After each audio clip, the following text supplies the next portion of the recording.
Well, there we are. Good morning, everybody. Happy Tuesday. Welcome to Pondering. I am your host, Pastor Joel Rissinger. It is time to ponder. And that's right, time to think things through, not just swallow the sound bites and the headlines, but rather to use this wonderful gift that God has given us. We do this every weekday, Monday through Friday, 8 to 8:30 a.m. Eastern Standard Time. And it is my joy to be with you. We do this show for a couple of reasons. One is, as I've said, to encourage people to think through things, not just swallow what's spit out by the media, but also to encourage Christians to let their faith drive and inform and determine all that we think, say, and do, including our opinions on public events and politics and you name it. And so there are no holds barred here on this show in terms of topics. We talk about religion, we talk about politics, we talk about sex, money, kids, whatever. We do so from an unabashedly, unashamedly, and unapologetically Christian perspective. But we welcome other perspectives. People can share opinions, ideas, thoughts. This is a no condemnation zone. It isn't a no judgment zone because we do believe we're supposed to judge right and wrong. I know that's not popular, but we do believe that we're supposed to, as Jesus said, judge righteous judgment. But we don't condemn people. We simply judge ideas as true or false, something to embrace or something to toss aside. And we encourage others to do the same thing. And yeah, we can disagree on the show, but we really don't want to be disagreeable. We don't call names. We don't impute motives. We just deal with the issues here on the Pondering Show. We're available on multiple podcast venues. At least the audio file is on demand. People can listen 24/7, 365, anytime. The same with our Pondering Radio page here on Facebook. You can access that anytime. And you can contribute by typing into the live stream when we're live on Facebook. Again, the Pondering Radio page. You can also email ponderingradio@gmail.com. Or you can, what else? You can call us. You can leave a message on our 24/7 voicemail system. That number is, hold on, I'm having some issues here with my Wi-Fi again. I don't know why. We always end up that way, but we do. We have some serious issues here with our Wi-Fi. So I'm going to move, actually, to a different spot, because I find this is a bad spot for Wi-Fi, and I should know that before I sit down. Anyway, yeah, you can access us on the web. You can type your comments here, or you can call, as I started to say, on our 24/7, 365 Pondering Radio phone. That number is 860-500-7163. 860-500-7163. So, great day. Oh, I just realized I left my Bible over there. That's all right. We have an alternative here. I wanted to read a verse and talk about something that I think is pretty important for all of us, and especially for Christians, because I think there are some false concepts and ideas out there. I call it sort of the one and done syndrome. The idea that we prayed a prayer back in the day. We went forward in an altar call back in the day. And so therefore we kind of are good to go. We got our ticket to ride the J train to heaven, so to speak. We got our fire insurance for the afterlife. And obviously, praying that prayer of faith is important. It's powerful. It's something that we should do and that we encourage people to do. But is that the end? Is that it? And how does that sort of one and done mentality affect us in other parts of life, other aspects? Good morning to Ernie, by the way, who's watching. Great to have you aboard today. Paul, in the epistle to the Corinthians, the first one, 1 Corinthians, chapter 15, starts the chapter. We often refer to it as the resurrection chapter. He starts it this way. He says, this is the New Living Translation, Let me now remind you, dear brothers and sisters, of the good news I preached to you before. You welcomed it then, and you still stand firm in it. It is this good news that saves you if you continue to believe the message I told you, unless, of course, you believe something that was never true in the first place. And he goes on to talk about that in terms of, the resurrection. And if there is no resurrection, if we don't believe it, if it's not true, then we're foolish, we're silly, and this is all in vain. If Jesus didn't rise, then we're not going to rise, and this is just a mental exercise at best.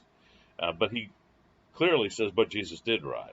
And there were witnesses to it, some of whom he refers to in the letter that were still alive and around that people could talk to and ask questions of and so on. But here's what I want to point out. That last little thought here at the end of verse 2. This good news saves you if you continue to believe the message. You see, it's imperative on us to continue to believe. You say, well, of course I would continue to believe. Well, yeah, but in a culture that denies it and surrounded by people that try to disprove it, we can be impacted. And the key to maintaining that faith is the same as the key to getting it in the first place. Romans 10 and verse 17, Paul says, faith comes from hearing the message, and the message is heard by the word of Christ. So the word of God, the message, needs to be continually fed into our lives and our spirit, our heart, so that we continue to believe. If we reject what we believe, if salvation's by faith, in other words, based on what we believe, trusting Christ, if we reject it, then we're not going to continue to be saved. That's very clear here in this chapter as Paul opens by saying, yeah, you'll be saved if you continue to believe. We need to continue. And I'm not trying to scare you. I don't think you lose your salvation like you lose a pair of keys, set of keys or a comb or something. But you have to maintain your faith. It's clear. That's what Paul's saying. And so we do that by staying in the Word. We do that by talking about it like we do here on this show. We do that by, staying in fellowship. We do that by continuing to learn and grow and build our understanding of the truth. Our Christian walk is not a one and done proposition, because if it is, we're vulnerable to disbelief. We're vulnerable to falling away. We're vulnerable to fading off, and maybe is a good way to put it, fading out or fizzling. So we need to continue to learn. And I think this concept bears fruit and is valid in other aspects of life too. I think we need to maintain our understanding and our growth and our mental development of all kinds of subjects and topics. Even in business or with certain technical fields, engineering, electronics, or mechanical engineering, for example, you can't be ever really satisfied that you know everything. We've all met people like that. They think they've got it all. They know it all. They don't need anything else. They don't need training. They don't need to read. They don't need to continue to develop themselves. Excuse me. And what happens? We've seen it. They kind of just begin to, and someone else comes in to take over. Someone who is willing to learn. Someone who is developing and growing. I love Maxwell's statement, John Maxwell, years ago, that all leaders are learners. And if you stop learning, you're going to stop leading. And that's so true. So my encouragement today is to ask the question, what do I need to learn? Where do I need to develop more? Not just spiritually, but that's most important, but in other aspects of life. We've talked yesterday with Tom Hansen about history and the history of our country, the Christian heritage of America, and trying to dismiss and dispute some false ideas about that. That's a great place to consider. Do I need to learn more about that? So that I can, in fact, answer those who might say, well, all the founders were deists, or, this really isn't a Christian nation. It wasn't founded that way. Really? Well, maybe I need to know some things to be able to help refute that. Where and in what areas do you need to grow and continue learning, just as we need to develop and continue to develop our faith to maintain it? Good morning, Ernie. Good morning, Fred. Good morning, Luke. Great to have you as always. Brenda. Anybody else I missed? I'm sorry. Had a little technical glitch when we started, so I might have missed a couple people, but I'm glad you're here. I'm looking out at our culture right now, and this passage struck me not just from a theological perspective, knowing that hey, this one and done mentality. I prayed the prayer, so I'm good to go. I don't need anything else, right? That's scary in Christian circles and in the church. But looking at our culture right now, I'm afraid for us as we fail to teach and pass on to the next generation truths about our own history as a country or the history of the world in general with regard to things like socialism, for example. Um, we've done a lousy job, quite frankly, of passing on to the millennials and beyond, the next generation. What is it, Generation X or whatever we call them? We have failed to pass on um, a lot of interesting and important history. Now, people sometimes get bored with history. Young people tend to say, well, that's then, this is now, let's move on, kind of thing. We don't want to talk about the past. We don't talk about history. We're not interested. And I'll grant you that some teachers make history the most boring thing you can imagine, the worst subject on the plate. But we can, in fact, and should, in fact, teach it in a way that's interesting and exciting. I had a couple of teachers in high school who were masters at this, of really making history come alive, making it fun, making it funny, telling jokes and stories, and really describing different leaders in different times of history in a way that was kind of like reading a novel almost.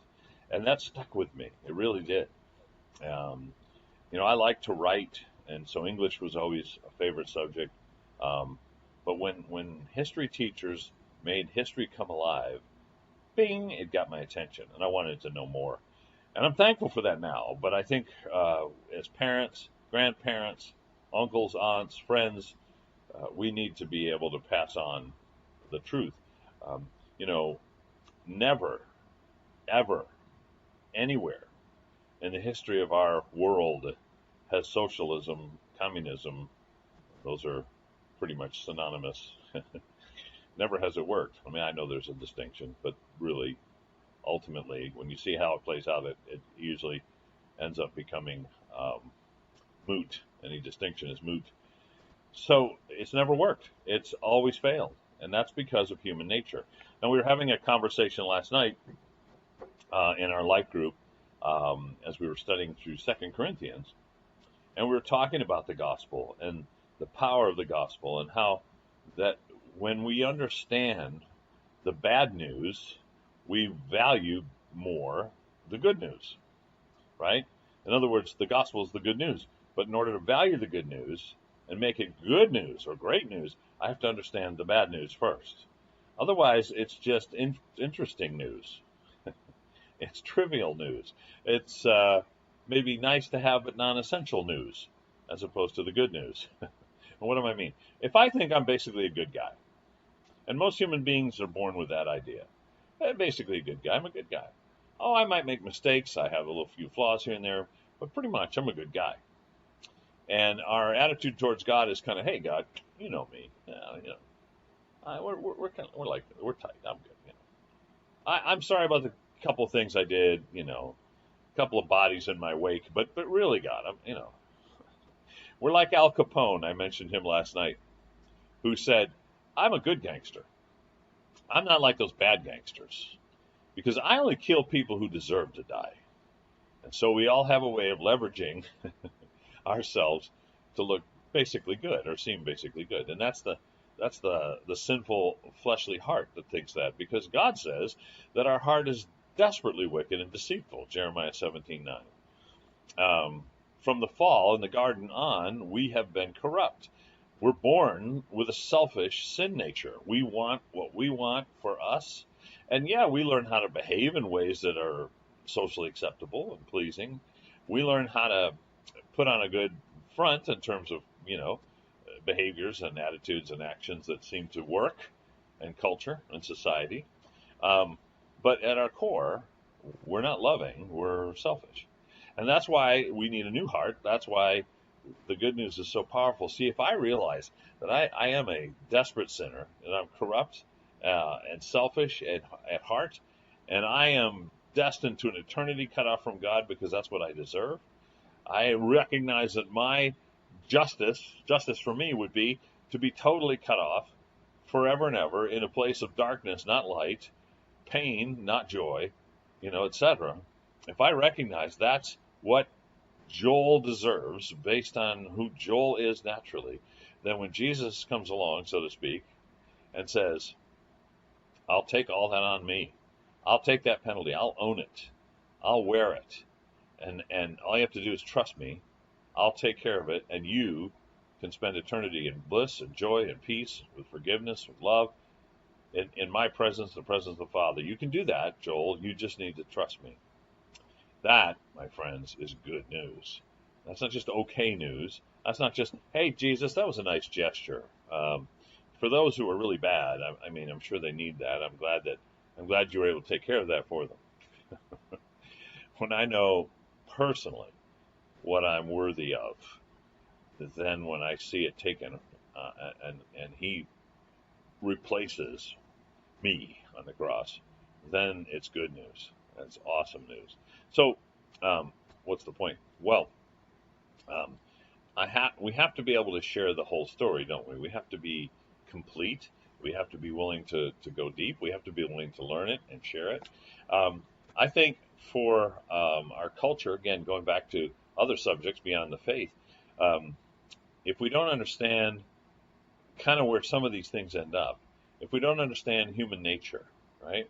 If we think basically people are good, then of course we're going to embrace socialism, because we would assume that anyone leading a socialist government would be good and would be concerned for the people, would want the best for them, would want fairness and justice, would want everybody to have what they need and all of us to get along, and kumbaya, my lord, kumbaya. We'd all get along and it'd be happy, and it would be like, this blissful utopia. But you see, if human beings aren't basically good, and you say, well, what about Christians? We could have Christians in power, and they would usher in a socialist utopia. Well, but again, unless everybody's Christian, there's going to be flaws. There's going to be problems with it, and the system itself is flawed. But let me come back to that part. In terms of the human nature, most government officials in our country and other countries are not Christian. They don't have that new heart. They don't have access to it. And even Christians still have the struggle with that nature, don't they? The old nature versus the new. We have the choice in Galatians 5 to follow the fruit of the Spirit or the works of the flesh. I mean, we battle that, don't we? That's our walk. And so we're not impervious to sin even after we're saved, are we? So when we recognize that truth, that man is not basically good, no, he's basically evil, then putting men in charge of ushering in some kind of utopia where everybody gets to share everything equally, quote unquote, there's no incentive for hard work. There's no incentive to try to, get along. There's really no check and balance on people. When we don't recognize that sin nature, we set ourselves up for abuse, failure, violence, and destruction. And that's the history on our planet of the implementation of socialism, for example. Well, we need to understand these things. We need to be able to explain these things, because unfortunately, we have a whole generation, well, not whole, but most of them, who think socialism, communism is a good thing. And if we could just get that implemented, man, we'd be happy. Everybody would have free college and free health care and free cell phones and free everything and enough food and a nice house, and and we'd all just get along. It'll be a happy place. And it's just not true. And it's funny because the people that are pitching this at a government level, at a national level, are people who have been the recipients of the evil of socialism already in some cases. They started broke, now they're millionaires. Why? Because they're living off government. They're living off, well, sometimes bribes, kickbacks, other things, that little deals, shady deals on the side that they were able to get because of their position of power. And then they're telling everyone else that they're going to attack the rich, of course not themselves, but the other rich, to get money, to distribute it evenly so that we all will just get along. It doesn't work. It hasn't worked. It leads to devastation because of human nature. And that's why we need to continue to develop our faith, our understanding of the gospel, and the need for salvation, that we're not basically good. That's why we need Jesus. We need to develop our understanding of history so that we recognize that these other forms don't work, and we know why, and we can explain it to people. And we're not just arguing and yelling and shouting over each other. We're having a rational conversation about the facts. So I want to encourage you again today to think about areas of life where you need to learn more. Don't stop learning. Don't stop developing. Don't stop reading, studying. Some people say, I'm not a reader. Okay, well, watch videos then. Find a way to develop that area of life. I'm always wary in business when you start working with people who think they already know it all. I think of the scripture that says, he that thinks he stands, take heed lest he fall. The moment you think that you're standing firm and you need nothing else is when you're vulnerable, when you're most likely to fail. So we should not be that way as people, especially as believers. And, it's funny too in church that a lot of times you almost feel it if you're speaking or preaching or teaching a class, and you start into a subject. You get body language and reaction from people at times that basically says, "I know that already. Yeah, I don't want to. Already got that down," and they miss everything else. We see it sometimes at Lifeway because, Pastor Steve is evangelist. He's an evangelist. He has that gift. He's just really good at explaining the gospel and drawing people to faith. And because of that, you get sometimes longer term Christians or older Christians who think, well, I already know the gospel, so I don't need to hear this. And they assume that the entire message is just a gospel presentation, or that it's just for people who are not yet believers, or it's just for new believers.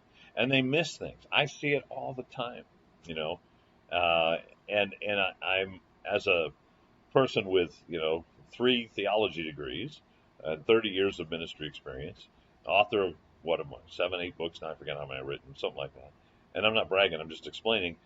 There is never a week when Pastor Steve preaches, where I don't learn something. There's always something there. If you're paying attention, you're going to learn stuff, and it's like, wow, yeah, that's cool.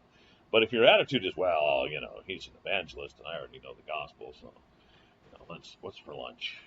Time is I'm thinking about this, and maybe I'll get my phone out and hold it in my lap. We'll normally see, and I'll do a little, words with friends, or something like that. Now, all leaders are learners. When we stop learning, we stop leading. And like Paul says, you will be saved by this gospel if you continue to believe. And that comes from hearing the message. Romans 10:17. The message is heard by the word of Christ. So continue to be a learner. Figure out the places where you need to develop. Let God develop you there spiritually as well as in other aspects of life. That's my thought for the day. I think that really pertains to our culture and what's most needed right now. My fear is, are we too late? We lost, entire generations now of people under 40 who really believe that socialism is our utopia. I pray not. That we can still reach them, that we can still connect, that we can still turn that ship around. But it starts with you and me, right? It starts right here. God bless you guys. Have an awesome day. Listen, tell your friends, neighbors, and complete strangers about Pondering. We'll be back tomorrow morning at 8 o'clock Eastern Standard Time. In the meantime, as we always say, stay in the Word, will you? Keep praying, and do not check your brain at the door. Keep on pondering. We'll see you mañana. Bye for now.